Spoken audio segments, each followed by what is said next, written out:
सुविधाओं के नाम पर मिलता है सन्नाटा, मिडिल क्लास को लगता है बस भारी भरकम टैक्स का चाटा।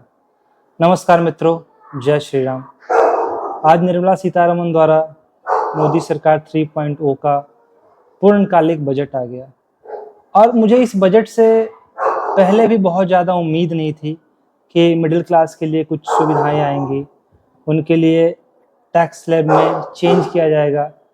क्योंकि जिस तरह से हमारे भारत देश में महंगाई बढ़ रही है, मगर मिडिल क्लास के लिए आज भी वही टैक्स भरा जा रहा है, ना उनके लिए टैक्स स्लैब में बदलाव हो रहा है, ना उनके लिए कोई ऐसे योजनाएं लाई जा रही हैं जिससे उन्हें फ़ायदा हो रहा है। अगर योजनाएं आ भी रही है तो वो गरीब लोगों के लिए आ रही है और अमीर लोगों के लिए आ रही है। मिडिल क्लास तो बस टैक्स भरता है और बस अपना घर परिवार चलाता है जितना वो कमाई कर सकता है। उसके लिए तो मुझे नहीं लगता है कि सरकार द्वारा कभी भी, भले ही वो भारतीय जनता पार्टी की सरकार हो या पूर्व में कांग्रेस यूपीए की सरकार रही हो, बहुत ज़्यादा मिडिल क्लास के लिए किया गया। क्योंकि जिस तरह से महंगाई बढ़ रही है उस तरह से योजनाएं तो मिडिल क्लास के लिए आती नहीं है। इस बार भी टैक्स स्लैब में कुछ परिवर्तन नहीं किया गया और ना बहुत ज़्यादा रियायतें दी गई। थोड़ा बहुत जो न्यू टैक्स स्लैब है उसमें जो स्टैंडर्ड डिडक्शन है उसको 50,000 से 75,000 कर दिया गया और जो टैक्स स्लैब था 3 to 6 लाख का उसको 3 to 7 लाख कर दिया गया। लेकिन एक जो व्यक्ति टैक्स भरता है, मैं सिर्फ मिडिल क्लास की बात नहीं करूंगा, अभी जो भी व्यक्ति भारत देश में टैक्स भरता है उसको उस टैक्स भरने के अलावा क्या मिल रहा है ना। अगर आप कुछ अपने बच्चों को पढ़ा रहे हैं, शिक्षा देने जा रहे हैं, तो क्या आपको स्कूलों में फीस कम हो रही है? किताबों पर आपको कुछ डिस्काउंट मिल रहा है कि हाँ आप टैक्स भरते हैं तो चलो आपको स्कूल में फीस में डिस्काउंट हो जाएगा? नहीं, प्राइवेट स्कूल का फीस भी उतना ही है, दिन प्रतिदिन बढ़ता जा रहा है।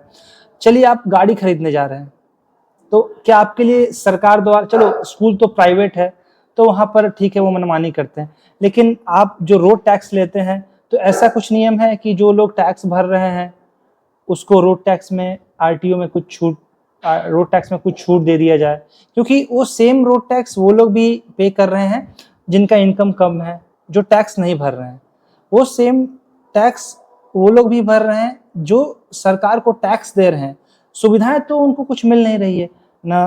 हेल्थ में बहुत अच्छी सुविधाएं मिल रही है, जिससे कि ठीक है जो टैक्स भर रहा है उसको कुछ अलग से हेल्थ इंश्योरेंस सरकार द्वारा दे दिया जाए।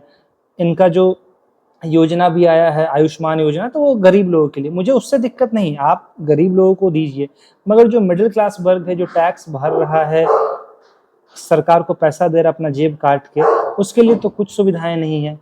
आप रोड टैक्स में कोई छूट नहीं है, एजुकेशन में कुछ छूट नहीं है, हेल्थ में कोई छूट नहीं है। आप जो आपके और भी जो टैक्स जो सुविधाएं हैं आपके द्वारा कुछ उसको अलग से मिल नहीं रहा है। तो बस मिडिल क्लास तो टैक्स भरता है, घर चलाता है, पैसा कमाता है, बस अपने झोली का आधा हिस्सा सरकार को दे देता है। तो मुझे तो बस सरकार से इतना ही कहना और निर्मला सीतारमण जी से भी इतना ही कहना, अब तो बहुत उम्मीद नहीं, बजट तो आ ही गया है, कि कम से कम आप हर वर्ग का ध्यान रखें, ना कि बस एक गरीब वर्ग का और जो अपर क्लास है, लोअर क्लास का ध्यान रख रहे हैं, अपर क्लास का ध्यान रख रहे हैं, लेकिन मिडिल क्लास को आप हमेशा इग्नोर कर देते हैं। क्योंकि आज भारत देश में अधिकतर जो टैक्स भरने वाले लोग हैं वो मिडिल क्लास से ही बिलोंग करते हैं। धन्यवाद। जय हिंद, जय भारत।